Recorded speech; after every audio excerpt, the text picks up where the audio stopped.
capítulo, Judas só tem um capítulo, né? Versículos 3 e 4. Meus irmãos, quando nós falamos da história da Reforma Protestante, nós falamos de pessoas que Deus levantou para batalhar pela fé cristã.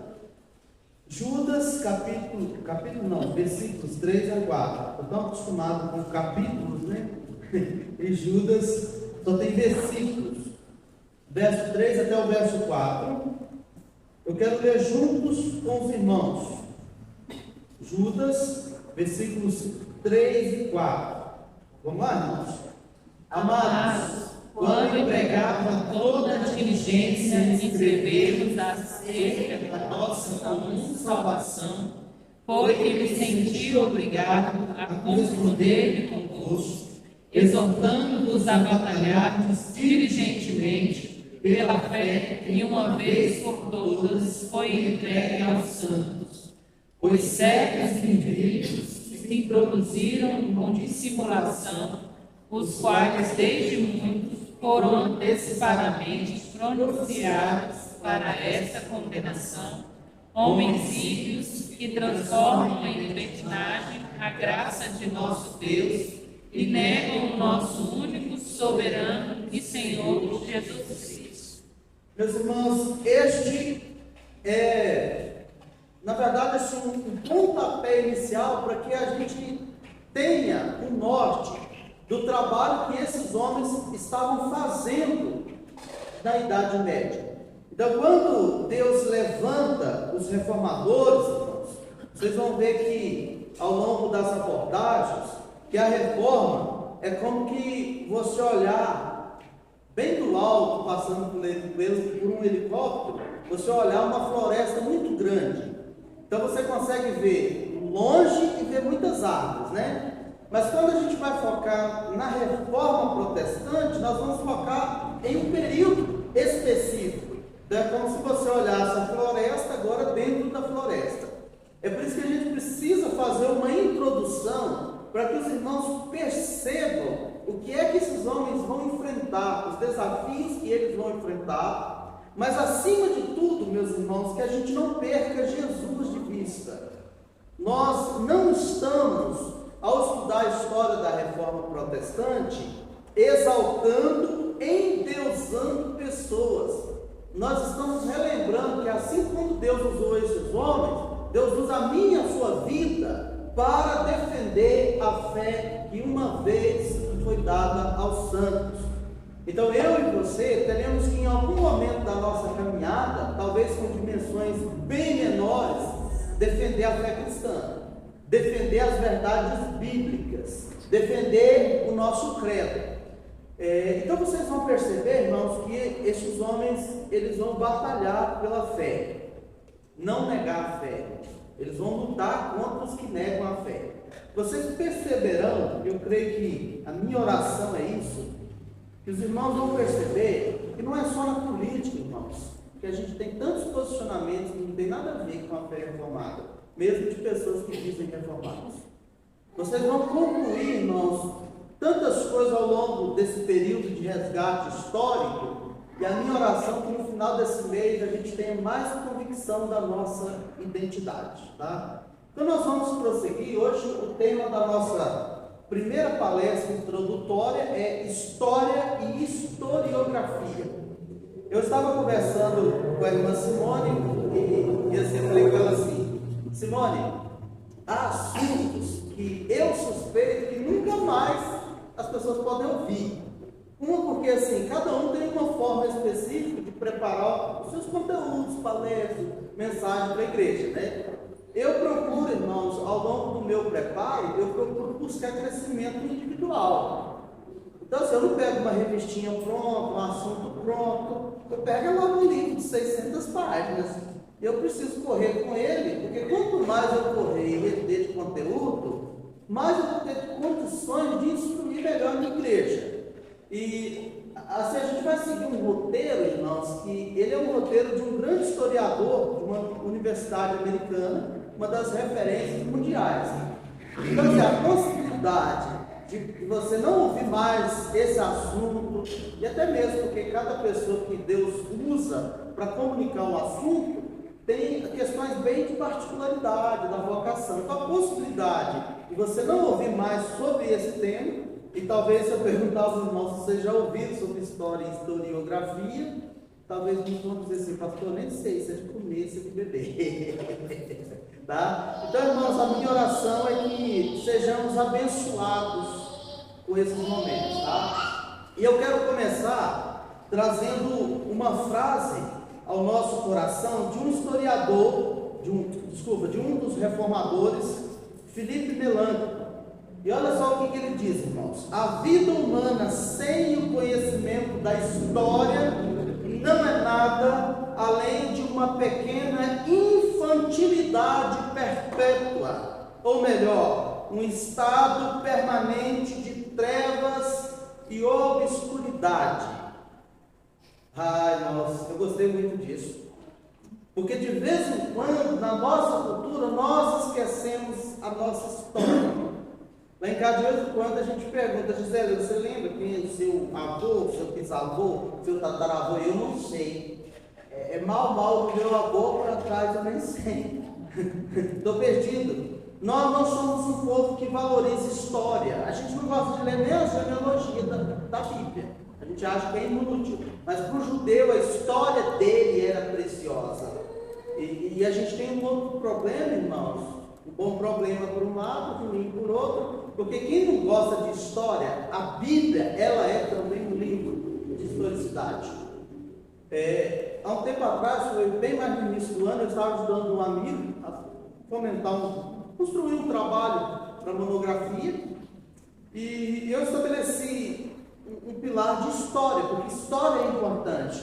E eu falei, irmão, você vai tratar desse assunto segundo a história bíblica, segundo a história da igreja, os pais da igreja, segundo a história secular. Eu falei, não, mas eu já vou tratar disso de outra perspectiva, mas não é história bíblica, por exemplo, como é que a nossa fé diz que o mundo veio à existência, irmãos?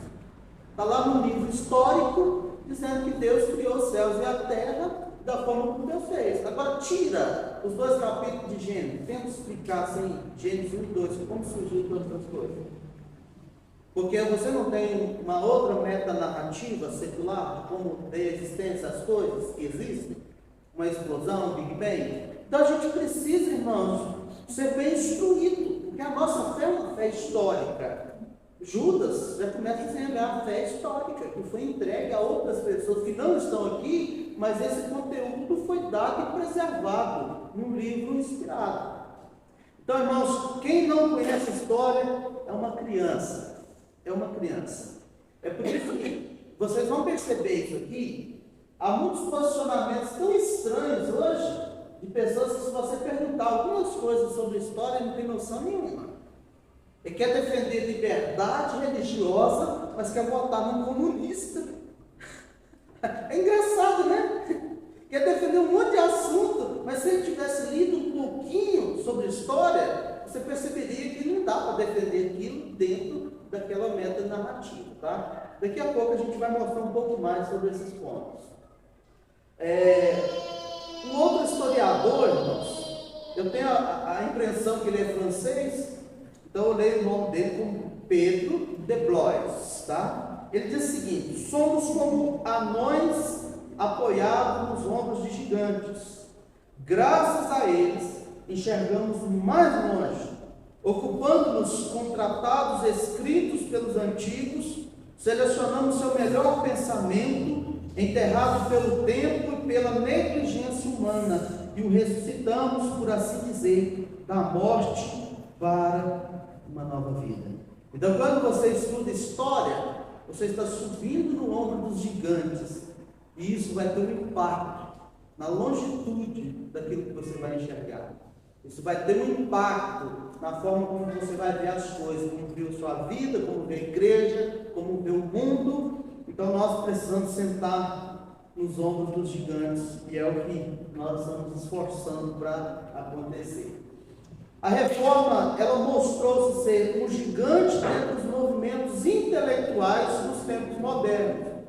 A reforma, irmãos, há mais de 500 anos aconteceu e há mais de 500 anos ainda continua impactando e ecoando no mundo todo, nas universidades e em algumas poucas igrejas, por incrível que pareça, né? Algumas poucas. Por que eu falo isso, irmãos? Se você perguntar para muitos cristãos hoje, eles não sabem nada da reforma protestante. É por isso que a gente tem uma crise de identidade. A gente não sabe se crê no Cristo da cruz ou no vale do sal grosso, ou no lenço umedecido, ou num copo de água benzida. A gente parece que é meio bipolar, hora crê de um jeito, hora crê do outro. Na igreja, olha para Jesus, mas durante a semana olha de outro lugar, porque parece que a gente sofre essa crise de identidade. E é de fato, porque não conhecemos a nossa história, a nossa identidade. Então, apoiado nos ombros da reforma, nós conseguiremos olhar com mais profundidade para ambas as direções. Podemos sondar tanto o mundo medieval quanto o contemporâneo. E o fantástico é que você não vai sair daqui com alguém pensando por você, você vai sair daqui com conteúdo para que você pense, para que você indague, para que você medite, para que você questione as coisas, tá? Prosseguindo um pouco mais, meus irmãos, especificamente entrando mais sobre história e historiografia. Veja só, indivíduos sem horizontes, eles sobrevalorizam o presente, enquanto aqueles que os têm são capazes de perceber o significado relativo do que está perto e longe daquilo que é grande ou pequeno. Irmãos, eu acho muito interessante essa afirmativa, porque se você perceber, irmãos, parece que as pessoas, elas continuam sempre olhando para hoje, para o agora, estão sempre preocupados com as coisas do momento. E a gente deveria, tendo olhado para o passado, pensar que o presente é a oportunidade da gente construir coisas para o futuro. Eu e você não vamos durar para sempre aqui, seja nessa igreja ou por onde Deus nos conduzir. Mas os seus filhos estarão na igreja? Terão uma herança sólida, uma fé firme? Que tipo de igreja nós deixaremos daqui a 10, 20 anos nesse lugar? Será que ao passarmos por aqui, irmãos, a nossa passagem será só para número? Ou a gente vai construir alguma coisa em termos de futuro? Então, quando a gente olha para a história, irmãos, nós aprendemos, primeiro, com o passado, aprendemos a viver o presente da forma devida, da forma que glorifica a Deus, com base na nossa identidade, na nossa herança e na nossa estrutura do passado. Mas nós também deixaremos alguma coisa para o futuro. Nós construiremos algo para o futuro. O mesmo filósofo, Hans-Georg Gadamer, ele diz o seguinte: ter um horizonte quer dizer aprender a olhar além do que está ao nosso alcance. Eu fiquei pensando assim, é tipo aquele jogo de Thundercat lá, do Thundercat, do Tandera, né? Uma visão além do alcance. Então nós precisamos olhar além, enxergar aquilo que muitas pessoas não conseguem enxergar, porque falta essa base de história, de conteúdo, da sua herança, da sua identidade. Então nós enxergamos, além do alcance, não com o fim de ignorar os acontecimentos, mas para vê-los melhor, isto é, dentro de um modo maior, em sua proporção verdadeira. O John Murray, ele escreveu o seguinte: em outras palavras, como na navegação, fatos distantes são mais eficientes na história do que fatos próximos, no sentido de nos dar um posicionamento mais preciso. Tente imaginar alguém conduzindo um barco e olhando para as estrelas. Deixa eu ver para onde eu vou.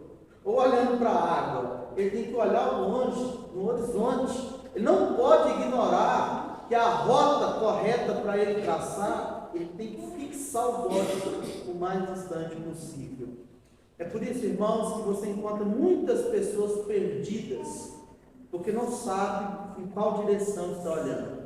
Eu lembro do apóstolo Paulo dizendo que a gente deveria olhar para o autor e consumador da nossa fé.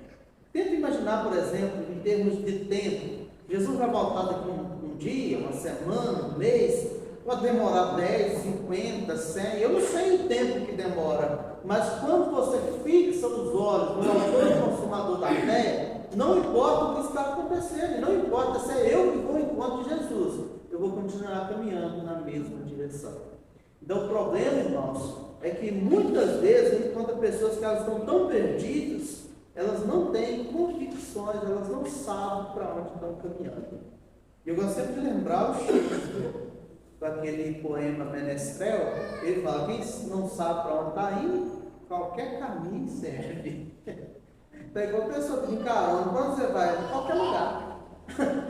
Então não tem norte, não tem convicção, não é assim a igreja não caminha de qualquer jeito. Os crentes não caminham de qualquer jeito, nós não vamos para qualquer lugar, nós temos um norte, tá? Um outro historiador, Kurt Lindeberg, ele disse que mesmo marinheiros inexperientes sabem que é tolice navegar se fixando na própria proa, em vez de fazê-lo olhando para as estrelas ou para a terra firme. Então, irmãos, nós precisamos entender que se a gente olha para o norte, nós teremos um parâmetro muito mais sólido para analisar todas as coisas. E eu quero ler com os irmãos esse trecho aqui, desse autor chamado Browder. Vamos ler juntos lá? Vamos lá. A analogia de se viver em uma cidade estrangeira ilustra esse fato. Caso mora em uma cidade estrangeira por um ano, não aprenderá muito sobre ela. Em contrapartida, depois de retornar ao seu país, ficará surpreso com melhor compreensão acerca de algumas das características mais profundas e particulares da sua terra natal. Antigamente, você não as enxergava, estava perto demais, familiarizado demais com elas. Da mesma forma, uma visita ao passado proporciona distância e perspectiva a partir das quais podemos compreender o presente. Eu gostei muito dessa analogia, irmãos. Talvez, eu fiquei imaginando que muitos de vocês, quando viajaram, retornaram para a terra natal, perceberam isso. Gente, nossa, está tão estranho. Eu imaginava que era diferente. A minha memória era diferente. Por quê? A gente acostuma, irmãos. A igreja se acostuma. Da mesma forma, eu sempre falo isso da perspectiva de liderança. Se o líder ele não nutre a igreja com conteúdo, com bom conteúdo, a gente acostuma sempre a chegar na beirada, na pertinho do oceano e colocar só a pontinha do pé e pronto. E a gente podia pular no oceano, né? Eu falei, pode nadar. É assim com a fé, irmãos. Tem gente que está acostumado a um cristianismo de água de batata, a uma fé rasa, e não tem parâmetro para nada, não tem convicção, não tem firmeza. Então, quando a gente volta, meus irmãos, na história, a gente vai conseguir analisar o presente como nunca, tá? Isso é muito importante. Você vai perceber que ao longo de voltar ao passado e ver como eram profundos os pensamentos, as convicções dos reformados, é impossível você voltar dessa viagem do mesmo jeito. Seus olhos voltarão enxergando coisas muito mais profundas da fé. Outro ponto, irmãos, se primeiro a gente apresentou um pouco da história, a importância da história.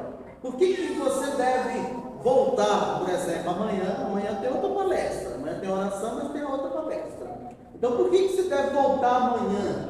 Por que você deve voltar nas outras palestras? Porque história é importante.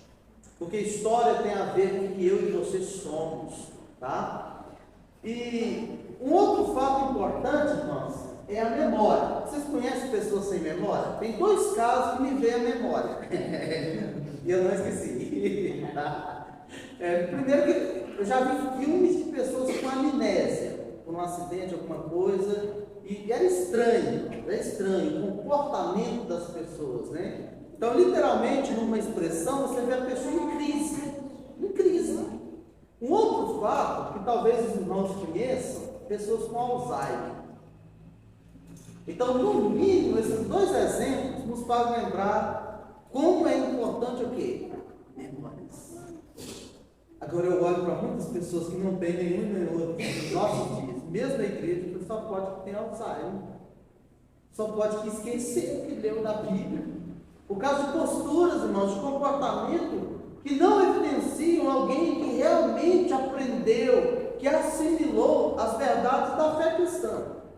Então eu quero trazer algumas coisas aqui para os irmãos. Primeiro, esse autor chamado Hofstadter, ele diz o seguinte: memória é o fio que tece a identidade pessoal, a história da identidade pública.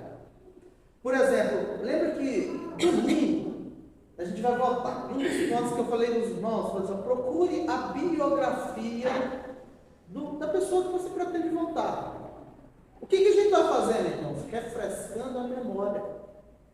Quando você refresca a memória à luz do que desde a eleição passada você aprendeu até hoje, você reafirma a sua posição e sua identidade. Quando você escolhe algo que eticamente e moralmente se alinha com o que você crê. Percebe, irmãos, a importância da memória no estudo da história, porque a gente não pode esquecer, irmãos, não podemos ter um Alzheimer na nossa vida diária, tá? A gente não pode sofrer de amnésia na vida pública. Outro ponto, irmãos, esse autor, o Carter Lindbergh, ele diz o seguinte: memória e identidade histórica são inseparáveis. Imagine, contudo, como seria a vida caso você não tivesse memória nenhuma. Ah, irmãos, eu nem consigo imaginar. Se eu esquecesse tudo.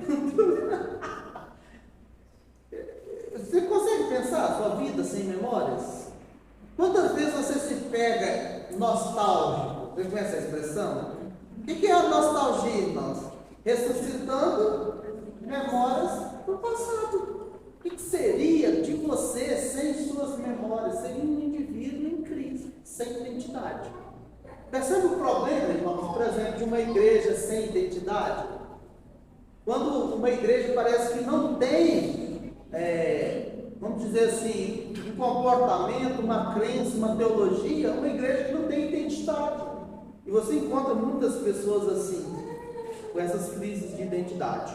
Então, a memória e a identidade histórica são inseparáveis e a gente precisa reafirmá-las. O Carter também diz que a perda de memória não é apenas ausência de fatos, é perda de identidade pessoal, familiar e relacional, ou seja, de tudo que compõe o sentido da vida. É muito difícil, se não impossível, atuar na sociedade se não sabemos quem somos e como chegamos até aqui. Por exemplo, se você já estudou um pouco sobre Bonhoeffer, Dietrich Bonhoeffer. Dietrich Bonhoeffer, ele foi um pastor reformado na Alemanha nazista. Ele foi preso por pregar a fé cristã bíblica. Aí você encontra um cristão reformado querendo votar um comunista. Percebe, irmãos? Só pode que tenha uma amnésia. Assim, mas na verdade, o que eu vejo, por exemplo, no cristianismo brasileiro, com raríssimas exceções, é que hoje, ou você tem de um lado uns rebeldes que usam a Bíblia para justificar o seu comportamento rebelde, e do outro lado, irmão, você tem uma ignorância muito grande, uma pobreza teológica, um conhecimento rasíssimo da fé histórica. E as pessoas defendem uma fé que, se eles tivessem lido pelo menos alguma coisa da história da própria fé, iriam perceber, irmãos, o quanto que essa é uma bandeira que realmente não se alinha com a fé cristã. Então, a memória, quando nós aprendemos sobre os fatos, nós atuamos na sociedade, irmãos, de acordo com a nossa identidade. Então, percebe? Por isso que eu disse no domingo, eu acho que tem muita gente que estão em igrejas reformadas que não são reformados. A pessoa vai para um outro lugar que é mais condizente com a sua crença, com a sua teologia. Tá? Então é muito importante a gente saber quem somos e como nós chegamos até aqui. Os caminhos, as lutas. E eu estou pensando no título de uma palestra, que é História Nossas Histórias, Dias de Lutas, Dias de Glória. Porque é exatamente assim, irmãos. Histórias, as nossas histórias mostram quantas lutas, mas também o triunfo, a vitória, a porta do inferno prevalecendo contra a igreja de Cristo, né? Eu acho isso maravilhoso. Memória é o fio, então, irmãos, que tece a nossa identidade pessoal, liberando-nos da infância perpétua. Sem passado não temos nem presente e nem futuro. Vocês querem ver, irmãos, uma igreja bagunçada? Tira a história. Você atinge a identidade. Você pode olhar que, por exemplo, a maioria dos movimentos heréticos que entraram dentro da igreja, você começa a deixar a identidade da igreja e começa a vir sempre com novidades. Essa parte aqui, ela vai mexer um pouco mais com o nosso coração hoje. Por exemplo, o que dizer da nossa identidade coletiva e nacional? O que dizer, irmãos? Somos amnésicos, crianças no que diz respeito à identificação de quem somos em relação à nossa comunidade. Você tem gente que acha que ser cristão dentro de uma igreja é de temporada em temporada. De todo inverno eu vou na igreja. Ou todo domingo à noite eu vou lá bater um cartão e vir embora. Tem crise, irmãos. Isso não tem nada a ver com igreja, isso não tem nada a ver com cristianismo, irmão. Cristianismo não é viver como desigrejado, irmão. Então, quando nós temos essa dificuldade historicamente de definir a comunidade, a igreja, nós fazemos parte, a gente faz parte do nosso jeito, do jeito que eu acho, tá? Então, nós temos muita dificuldade com isso na igreja hoje, isso é no Brasil e no mundo. E se tivéssemos que nos identificar como brasileiros ou cristãos, suponhamos que alguém te perguntasse por que você é protestante, além de mencionar, meu pai também é da igreja, eu sou da igreja, além de falar, eu tenho para o bairro, mas vocês eu nem achei essa igreja, aí agora eu sou cristão. Além disso, você seria capaz de explicar por que você pertence à igreja que você congrega? Por que você é reformado? O que isso significa? Quando alguém te pergunta, você é cristão? Eu sou cristão reformado. E o que isso significa? Explica. E tem gente que não sabe. Não, eu vou no domingo. Passo o cartão e volto. E alguns falam assim, eu vou no domingo, todo dia, vou para casa. Volta aqui 15 dias de novo. Ou 30 dias. Percebe que esses problemas, irmãos, de identidade, de visão de comunidade de fé, é um problema de conhecimento bíblico e conhecimento histórico. Todas as vezes que eu fizer menção ao conhecimento bíblico, a minha ideia é o conhecimento teológico. Por exemplo, uma teologia bíblica da igreja, uma teologia bíblica do meu engajamento como igreja, como membro de igreja, tá? Isso é muito importante. Vou trazer aqui para os irmãos o Agostinho de Hipona, também chamado de Santo Agostinho, e ele dizia o seguinte: então, o que é o tempo? Como a gente está falando de história e de memória, estamos falando de tempo. O que é o tempo? Se ninguém me perguntar, eu sei. Eu acho que tem que nos definir membresia assim, né? Se ninguém me perguntar, eu sei. Mas eu sou da igreja. Mas se quiser explicá-lo a alguém, não sei. Percebe, irmãos, a dificuldade. Porque, irmãos, Pedro, quando escreveu para os crentes na diáspora, lá na primeira carta de Pedro, ele orientou esses irmãos que estivessem prontos, aptos a dar razão da fé dele. Então as pessoas vão perguntar, irmãos, o que é isso de reforma protestante? O que é isso de fé reformada? O que significa? Tá? Então isso é muito importante. Ao mesmo tempo, quando alguém fala assim, você é crente, eu sou cristão reformado, ele não sabe o que é, cara, é bonito esse negócio. No mínimo ele já fala assim, é bonito, hein? Porque se é crente, já fala com ar de abuso, eu sou cristão reformado. Aí ele vai perguntar, mas o que é isso? Mas não é tudo crente? Mas deixa eu explicar, ué. Agora eu vou contar a história. Percebe que de vez em quando você tem que contar história para alguém? Por exemplo, de vez em quando as nossas dúvidas teológicas, só para vocês terem uma ideia da importância da história, a gente tem que voltar na história e contar um trecho da história para você entender. Tá? Porque, por exemplo, lembra da expressão do credo apostólico, desceu ao Hades? Como é que você explica isso sem história? Tira história. Como é que você explica isso? Porque, por exemplo, a expressão surgiu num contexto, ela tem um motivo de surgir. Se você não contar a história, a pessoa não entende. Para depois você lançar os argumentos bíblicos. Aí, entendi agora, entendi. Tá? É muito importante. A identidade cristã coletiva é formada pela história e não pela filosofia ou pela ética. Olha que interessante. Porque você pode encontrar pessoas que estudam filosofia, que estudam até mesmo ética, mas se ela não estudar história, ela não tem identidade para se posicionar. Tá? A identidade cristã coletiva é formada tanto pelo passado histórico, quanto pelo futuro histórico. Irmãos, nesse ponto aqui, o tema que a igreja precisava conhecer, e a gente vai trabalhar isso com os irmãos, é escatologia, tá? Porque a nossa visão reformada de escatologia influencia a forma como eu vejo a história acontecendo, tá? Não dá para falar muito sobre isso, porque senão a gente foge um pouco do nosso assunto, tá? Mas sobre essa questão, irmãos, da história como base para a identidade, você tem isso no credo apostólico. O que o credo apostólico faz?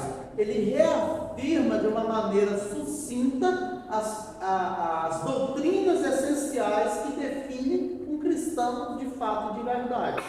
E uma das expressões que você encontra aí no credo apostólico é a expressão comunhão dos santos. O que o credo apostólico quer afirmar quando fala na comunhão dos santos, irmãos? A comunhão universal dos crentes, do povo de Deus. Olha que interessante. Então, a história não é só o cristianismo em águas lindas, é no mundo todo, no passado, no presente e assim a dizer ao longo do futuro. Então, é muito interessante percebermos esse senso de identidade, passado, presente e futuro na vida da igreja. Já pensou, irmãos, entrando no novo céus, na nova terra? Ô, Abraão, vamos te ver, cara. Eu vou perguntar a ele como é que foi aquela caminhada do Piemonte. Vamos conversar, porque eu, como pai, imagino que foi a caminhada mais difícil. Fala a verdade, as irmãs encontrar H, e aquele deserto é H. Uma garrafinha de água e um pãozinho de queijo. Um pão. Pagar. O que aconteceu naquele final lá, quando você pôs o menino debaixo da água? Já tinha acabado a luz. Quando foi que você parou de comer o pão e beber água? Porque não dava para os dois. E como mãe, eu imagino que H não ia sair comendo pão e bebendo água e deixar o filho. Ela ia passar fome primeiro. Ela ia fazer alguns dias ou algumas horas ao longo do dia de jejum.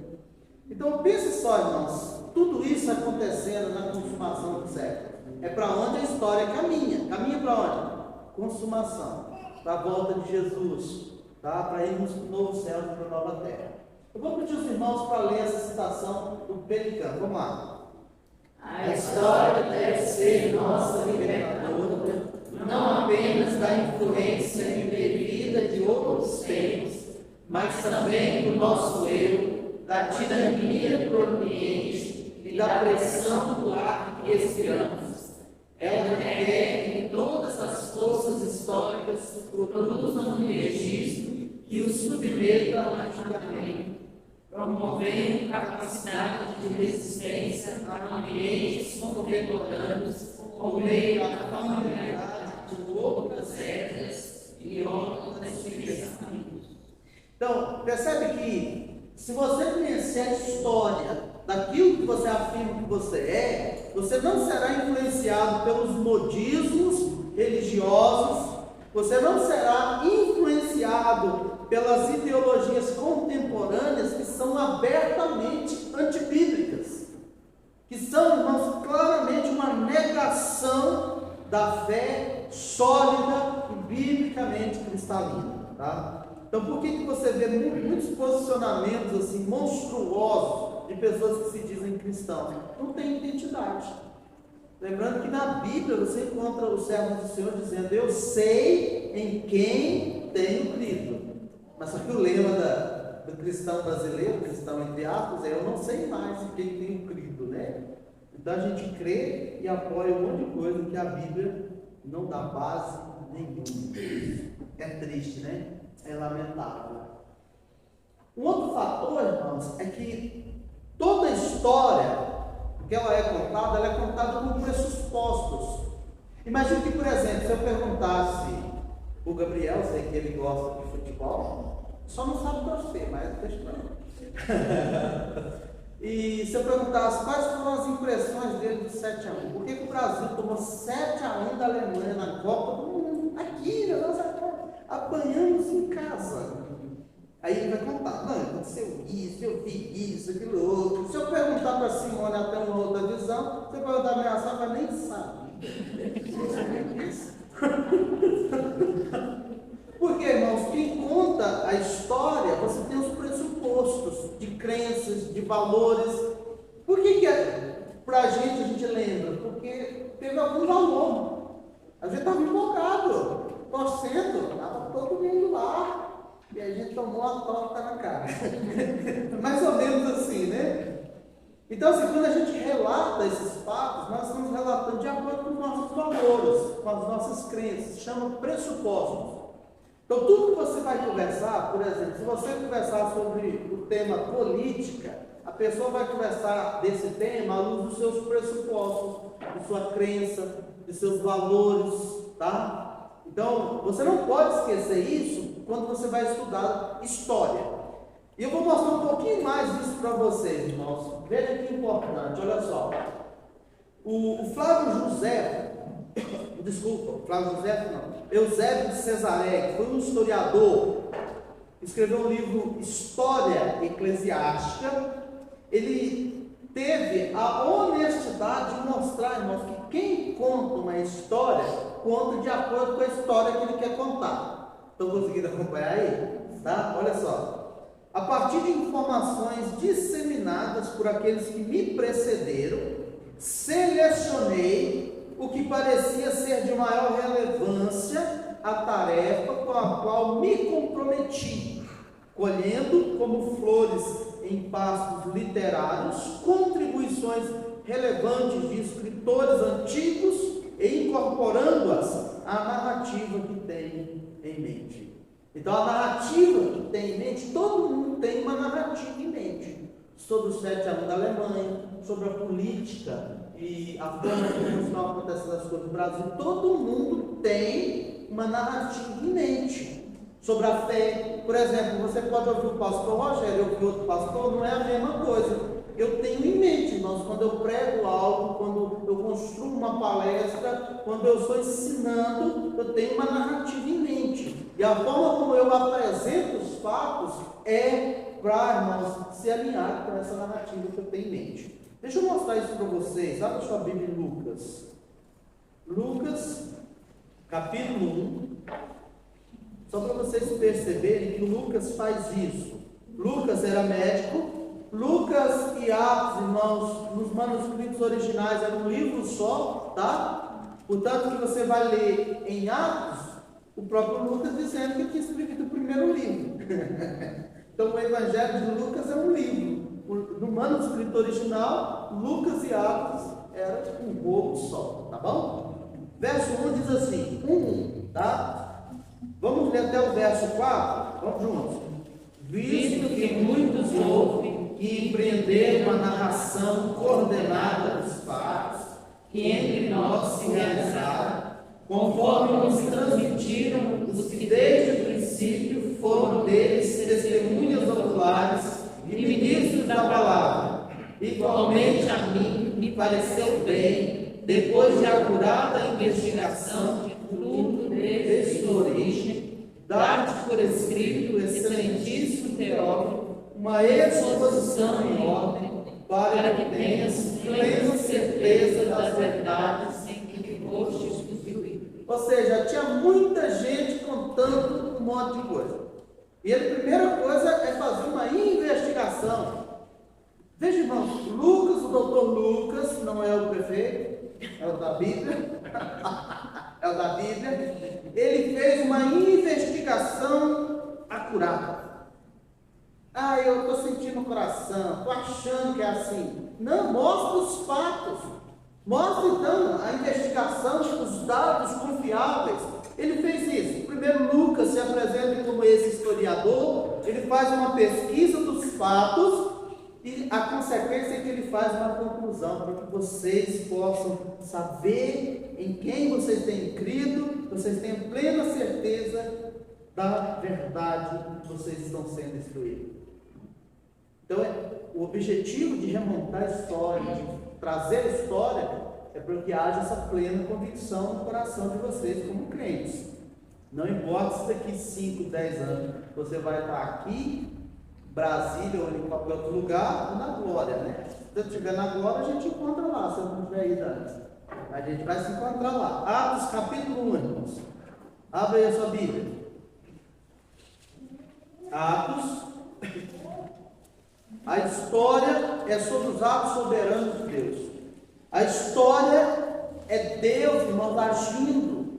É a providência de Deus ao longo do tempo, cronologicamente. É a redenção alcançando as pessoas na história. Tá? Verso 1 diz assim: escrevi o primeiro livro. Qual foi o primeiro livro? Lucas. Escreveu o primeiro livro, ó Teófilo, relatando todas as coisas que Jesus começou a fazer e a ensinar. Veja, irmãos, eu ainda quero pregar sobre isso. A história, ela não é história, irmãos, se Cristo não abrisse o livro e desatasse o selo na linguagem de Apocalipse. A história é sobre os atos redentores de Deus. Então, quando você olha na história do passado, do presente, contempla a história do futuro, Deus é o mesmo. O soberano Deus é o mesmo. E Ele continua governando a história. Ah, irmãos, quanto que a gente precisa reafirmar isso? A história é sobre os atos soberanos de Deus. A história é para mim e para você um chamado a confiar e descansar no Deus que está no controle de todas as coisas. E a história eu também relembro que por mais que as coisas piorem, chegará um dia que Jesus vai voltar. E para nós as coisas não mudam. Então, irmãos, quando você vai para a história, vocês têm essa expressão que ela é muito importante, as reivindicações meta-históricas.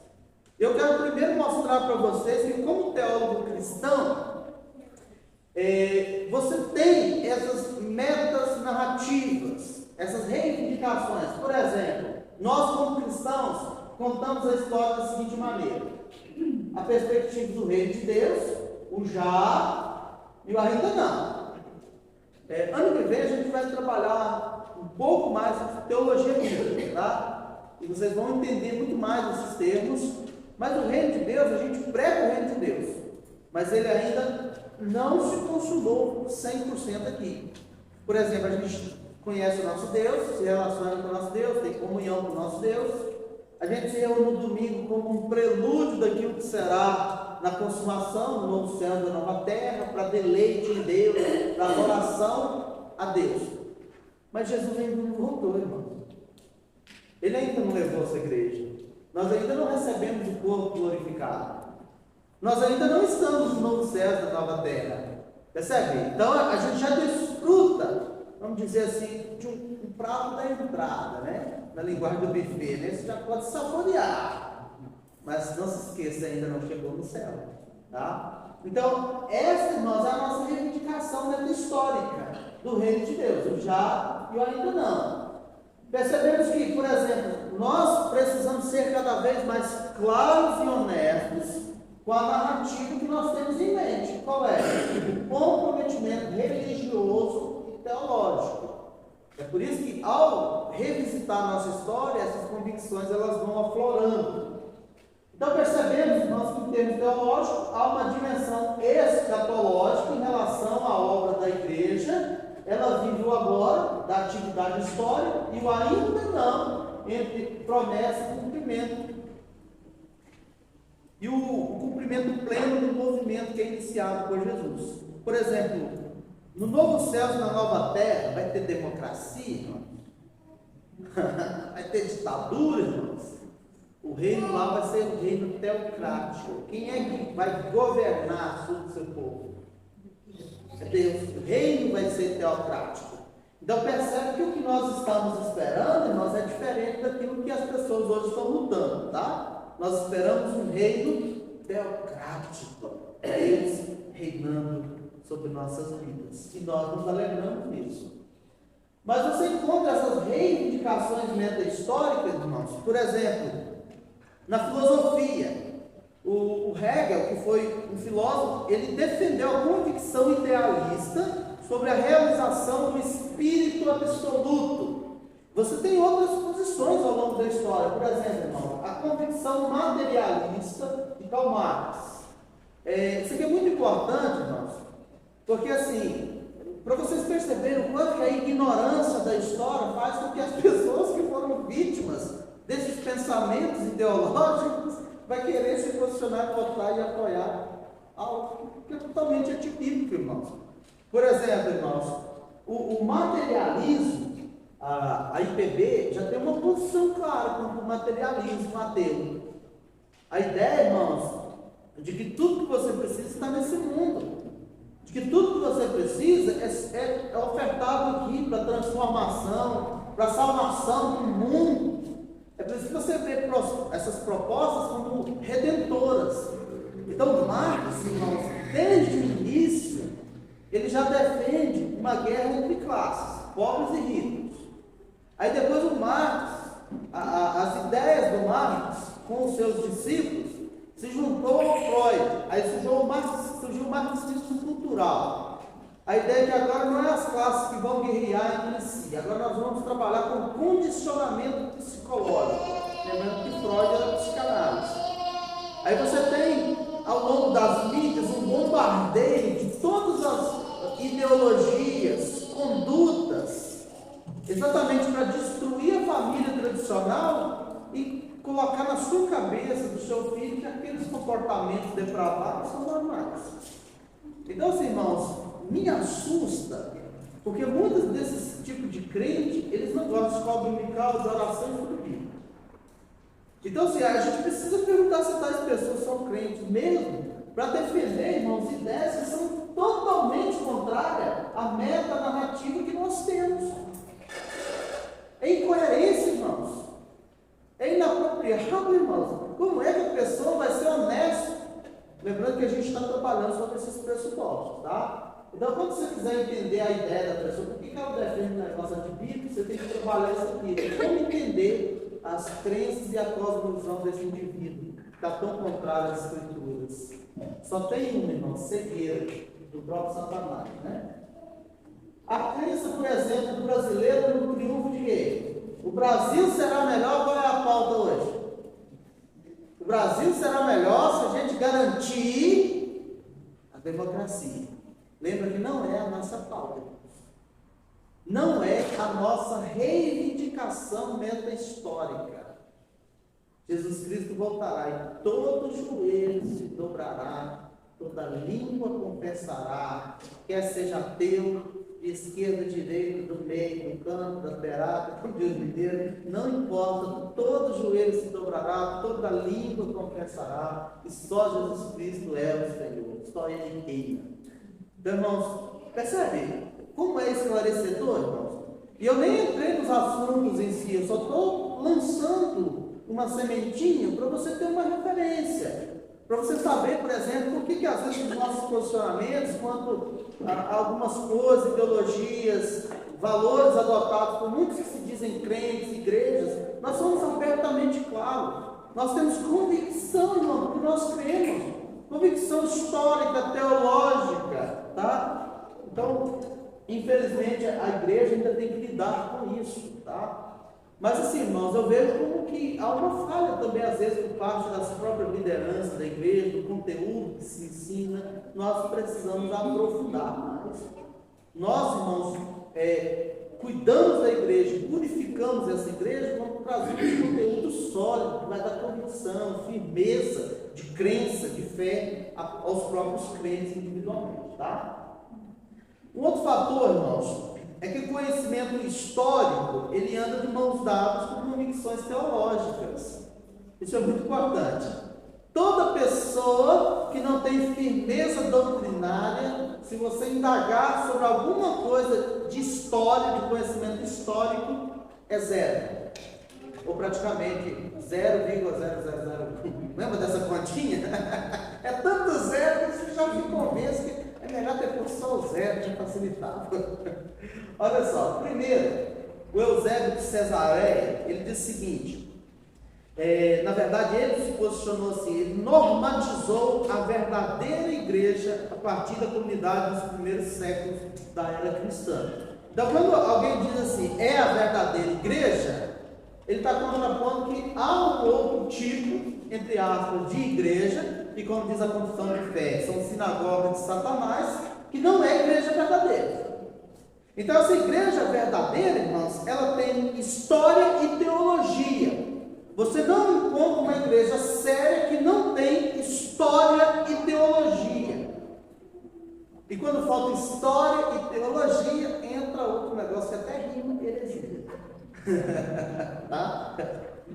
Então, irmãos, a norma dos primeiros séculos levou à racionalização de mudanças e desenvolvimentos históricos como expressões da essência imutável do cristianismo primitivo, idealizando a era apostólica, o tempo das origens. Então a gente tem que voltar na origem de vez em quando, né?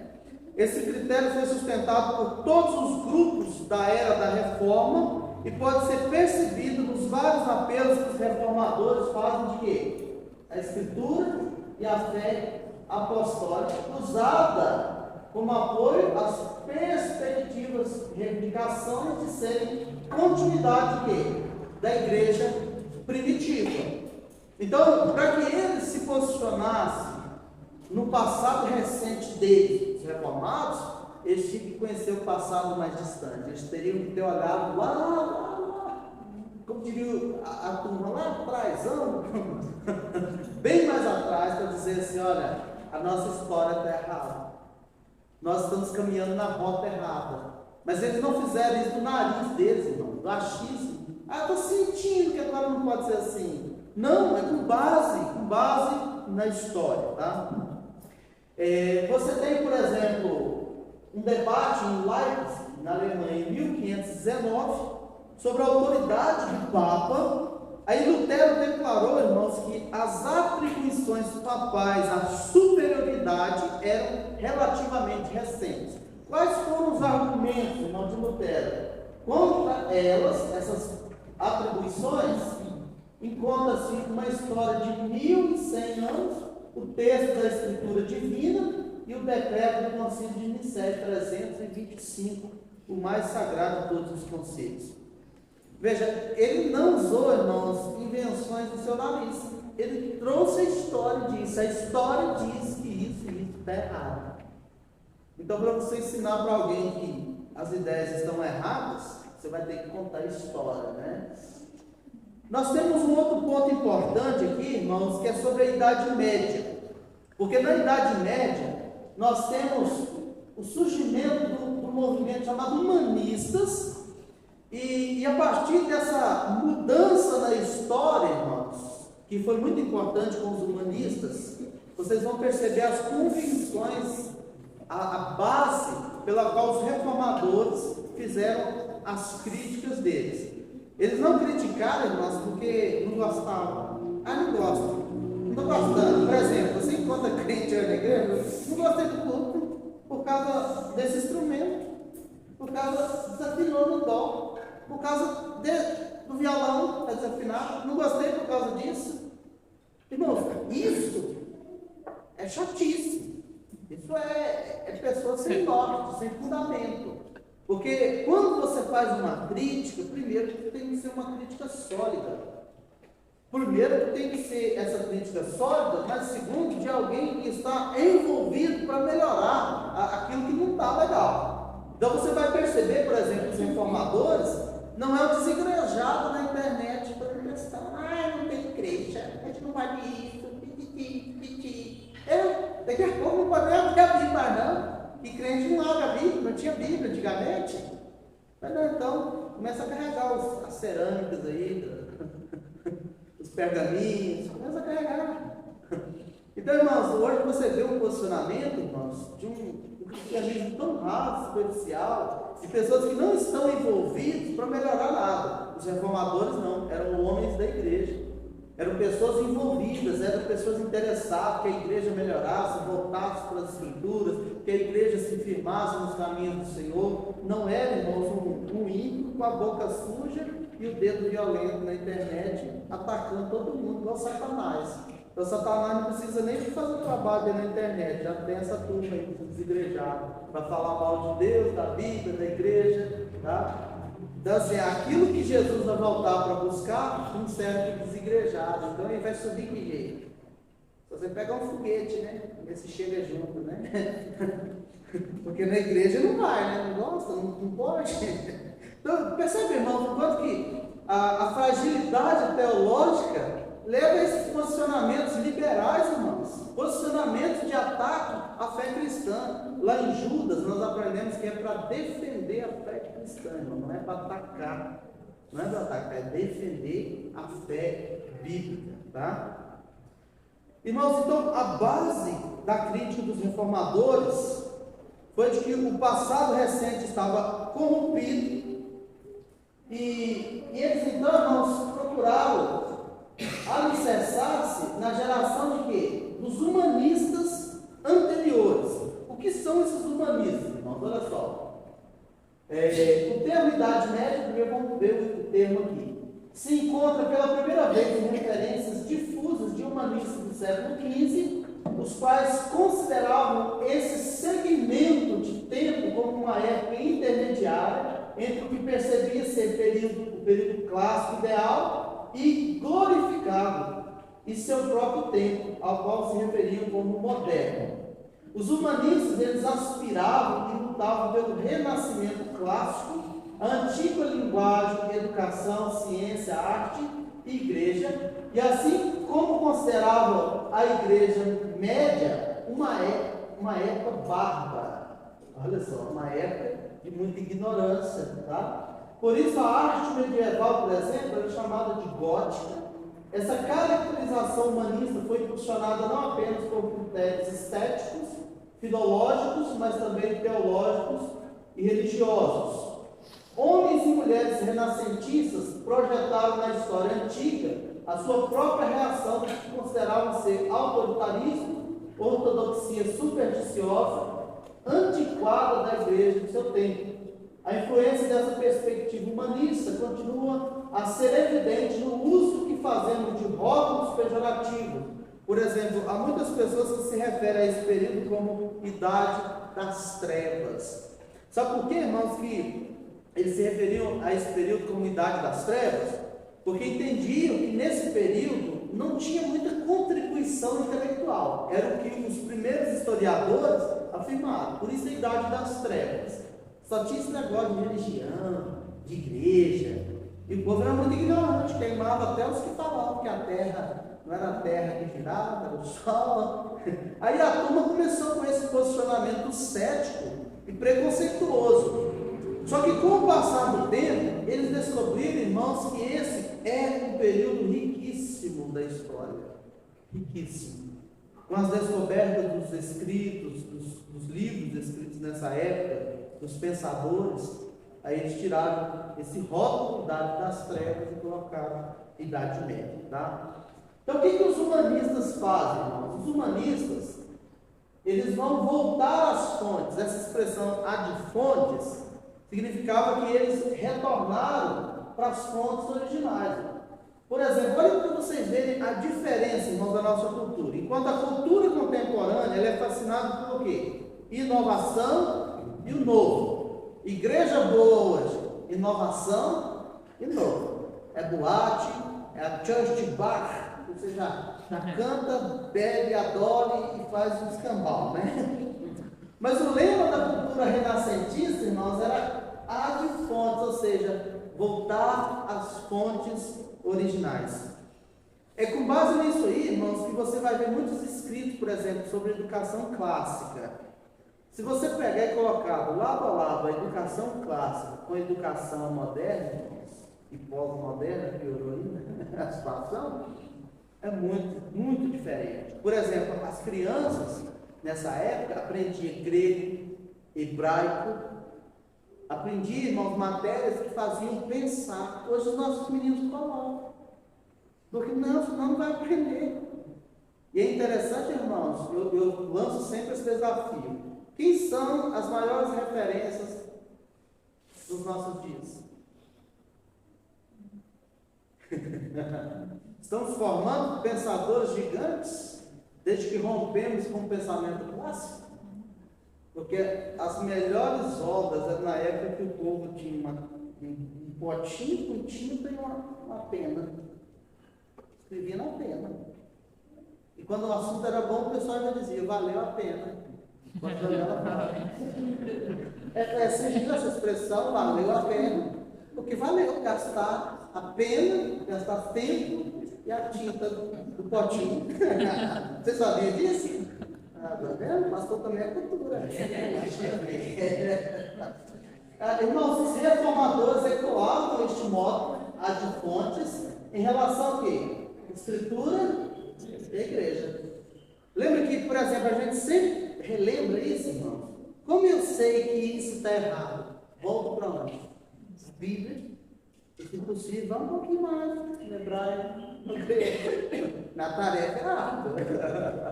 O pastor tenta ir, irmão, para pregar, porque é árduo. O Melânctro, então, ele caracterizou a reforma como uma era em que Deus estava chamando a igreja de volta às origens. Para eles, então, irmãos, o senso de que o antigo é melhor. E eu acredito, irmãos, que se a gente continuar falando isso, a gente vai dar pé. O antigo é melhor. Então, os filmes antigos é muito melhor, irmãos, do que hoje. Livros antigos, irmãos. O Peregrino. Você tem muita coisa antiga, boa. A gente precisa resgatar isso, irmãos, com a educação dos nossos filhos. Resgatar essa herança do passado, porque há muita coisa antiga, irmãos, que é excelente, tá? E eu quero encerrar, irmãos, aguenta firme aí, estamos encerrando, tá? Algumas lições. Eu trouxe alguns pensamentos, irmãos, seja de reformador ou de historiador, que são algumas lições para a gente concluir hoje, tá bom? Eu quero ler com vocês, vamos lá, vamos ler junto, vamos lá. Aquele que não conhece a prática da escrita, pensa que ela não requer esforço. 3 deles escrevem, mas todo o corpo trabalha. Meus irmãos, os reformados, os reformadores, em especial citando o passado, né, levavam a sério o desenvolvimento intelectual. Eram homens estudados no que tinha de melhor em termos de estudo e cultura da sua época. Não eram pessoas que aplaudiam ignorantes. Nos nossos dias, as igrejas, vamos dizer assim, entre aspas, igrejas brasileiras, diz assim, você estuda no meio da turma, você estuda teologia, você esfria na fé. Nós aplaudimos a ignorância, e quanto mais ignorante, parece que é do povão. Vamos tirar a expressão, é do povão, porque não é do povão, mas é que as pessoas gostam de coisas ignorantes, de água de batata. Para vocês terem uma ideia, eu como pastor já ouvi muito sobre esses assuntos. A igreja não vai ter condições de entender tal assunto. É por isso que eu estou ali para explicar, velho. Por exemplo, o que eu vou fazer com o termo predestinação? O pastor, palavra difícil, não prega sobre predestinação na igreja, não vai entender. Mas para que eu estou ali para pregar? A pregação é para você explicar, ué. Então, se o negócio é difícil, você explica. Desenho, coloca na legenda. Estou brincando, desenho não. Então, irmãos, os reformados levavam a sério esse estudo. E as nossas crianças levam a sério? Às vezes passam o dia, a tarde toda no celular. Será que nós, como pais que temos uma mentalidade reformada, levamos a sério isso tudo? Os nossos filhos não têm disciplina, irmão. Vive o dia inteiro no entretenimento e tem preguiça de pensar. O breve catecismo foi escrito, irmãos, para discipular crianças. Hoje a gente ensina para os adultos com dificuldade, para ensinar criança, irmão. Aí a gente ouve dentro da igreja que as crianças não podem ficar no culto porque não entende. Ué, você é o Espírito Santo? Porque para a pessoa entender é a obra de Deus, do Espírito Santo, não tem a ver com idade. Então, se você não é Deus, se você não é Espírito Santo, você não pode limitar ninguém por qualquer condição, seja perfeita ou limitação física, intelectual, de entender a vontade de Deus. Você não é Deus. Então, irmãos, a gente precisa rever. Por que a gente não leva a sério? Para vocês terem uma ideia, irmãos, a nossa cultura acha que é caro pagar R$50 no livro. No livro do cara gastou uns R$30 mil para fazer um doutorado. R$50 é caro. A gente não valoriza isso. Nós nos encostamos, irmãos, na preguiça, na negligência. Nós nos encostamos, irmãos, no caminho do comodismo da ignorância. Compramos um celular de R$2 mil, mas não gastou R$20 com a Bíblia, com um livro. Achamos caro. Quanto mais celular na mão, irmão, a minha impressão é que mais burro fica. Perdão da palavra, irmão. Perdão, não. Mas eles levavam a sério, irmãos. Levavam a sério. A gente precisa relembrar algumas coisas. A gente precisa usar corretamente a tecnologia. Eu não sou contra a tecnologia, eu sou contra a burrice. Eu sou contra, irmãos. Chegar lá, meu filho não tem TDAH, quer com a avó. Puta, TDAH, vai. Se chama outra coisa. Passa o dia inteiro destruindo o celular, monta, desmonta, entra na internet, joga Free Fire, joga um monte de coisa. Aquela quando abre um livro para ler, não dou conta. Irmãos, a gente é muito bobo. E quando a gente é ignorante, nós somos enganados facilmente. Então, cuidado com isso. Vamos lá, no próximo. Sem reformadores não haveria reforma.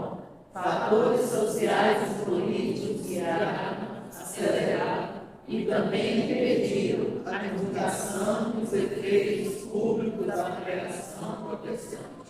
Entretanto, em pesquisas da época, não podemos superestimá-los, vendo-os como a causa da reforma, nem como sua precondição fundamental. Por que isso aqui é importante?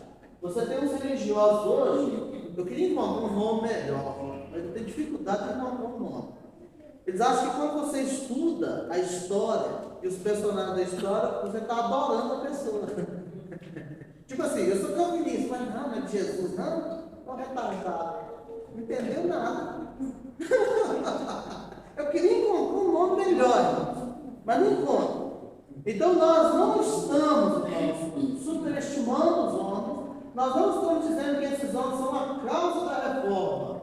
Nós estamos dizendo que é Deus trabalhando na história, restaurando a sua igreja, alcançando aqueles que estavam em trevas, preservando os remanescentes. Então, quando você escutar isso aí, de gente que é ignorante, você precisa corrigir eles, irmãos. Mostrando que ao estudar a história, a gente não está idolatrando homens, adorando homens. Vamos lá, vamos ler o próximo. Como podemos ensinar um assunto em condição tão fragmentada? Se quisermos que os estudos da reforma nos usufruam de vitalidade contínua, devemos reservar-nos mais do que os discutir, cada vez maior das estranhas religiosas e transações financeiras, avaliando o poder de uma igreja. Por que, irmãos, essa citação é importante? Reforma protestante não é um assunto relevante só para a igreja, não, irmãos.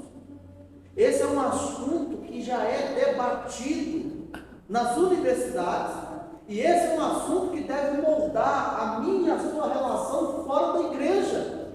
Porque você, se vai votar, você vota como um cristão reformado, com seus valores e com a ética reformada, com suas convicções históricas e bíblicas. Você se posiciona de acordo com a sua identidade. Se você vai negociar, vai fazer abrir um comércio, se você é um funcionário, você tem em mente como é um cristão reformado é como funcionário. Por exemplo, os reformados, eles tinham uma expressão latina chamada corandel, para ensinar os seus membros que eles deveriam fazer todas as coisas na convicção de estar fazendo diante da face de Deus. Deus está vendo você trabalhando. E eles ensinavam assim: se você vai engraxar um sapato, engraxe o sapato da melhor maneira que você puder. Faça o seu melhor trabalho, que seja o melhor sapato engraxado por você, porque você faz para Deus. Você faz para Deus. Percebe, irmãos, o quanto que estudar a fé impacta a forma como eu me torno profissional. Aí você encontra hoje, irmãos, as pessoas que reclamam do funcionário que só chega atrasado, não cumpre horário, que é ruim de serviço, que é preguiçoso. Irmãos, isso é antibíblico e totalmente contrário à nossa fé. Prosseguindo, irmãos. Vamos lá, pode ler. Nem histórica, nem ideologicamente, houve um único movimento de reforma. Houve, pelo contrário, muitos movimentos, levando alguns acadêmicos atuais a falar em usar de forma correta o plural de reforma. Lembra da ideia da floresta? É como você olha para a floresta e vê muitas árvores. Então a reforma, ela teve os seus starts, mas ela atingiu o mundo inteiro, irmãos. Vocês vão perceber isso ao longo do mês de outubro. Você tem na Alemanha, você tem em Genebra, você tem na Escócia, você tem na Inglaterra. Isso vai se expandindo. Na própria história do Brasil, você tem referência disso. Vamos lá, a próxima citação.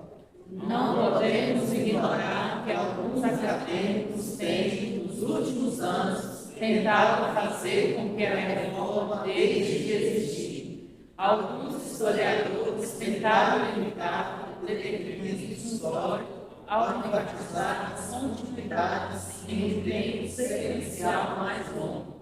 Outros tentaram desviar ao distinguir uma pluralidade de reformas católicas e protestantes em um processo mais amplo de cultura religiosa, como em outras áreas acadêmicas de estudo. O uso do assunto da forma plural foi usado para resolver a questão.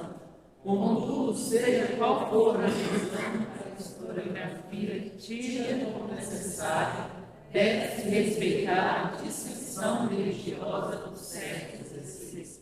E é interessante, irmãos, que essa ideia de enfatizar um processo mais amplo da cultura religiosa, da reforma cultural, foi uma tentativa de um meio acadêmico. Isso também depois vai surgir no século XIX, porque, por exemplo, no século XIX, com o surgimento do pentecostalismo, a ideia de que a reforma não foi suficiente, foi incompleta. E a gente precisa, então, falar línguas e ser batizado pelo Espírito Santo para terminar a reforma.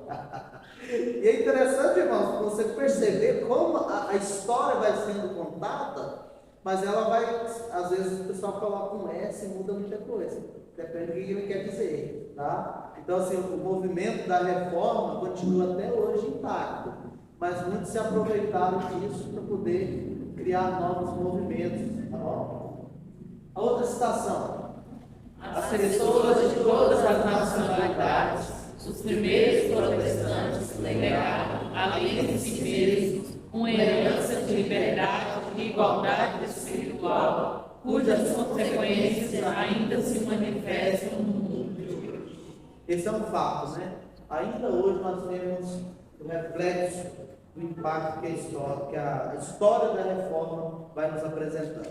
Então hoje, irmãos, a gente caminhou nesse tema história, historiografia. Espero ter acrescentado aí algumas coisas, algumas reflexões ao coração da igreja. E amanhã nós vamos olhar um pouquinho sobre as interpretações da reforma. Como é que as pessoas têm visto interpretar a reforma ao longo da história. Irmãos, eu encerro por aqui a parte da exposição do conteúdo.